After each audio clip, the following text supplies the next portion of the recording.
Hello bos, Mazda CX-5 Skyactiv 2.0 auto tahun 2014. Kereta dah cantik, cat dah baru, condition semua okey lagi, tak ada masalah. Kereta ni hanya boleh loan kredit dan loan kedai sahaja. Kalau nak beli cash pun boleh.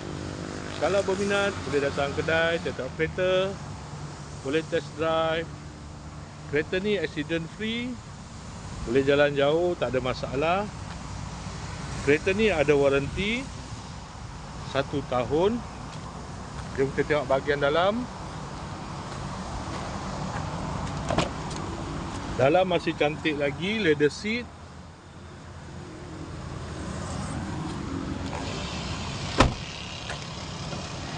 Kereta ni guna push start button. Aircon semua okey lagi. Aircon sejuk.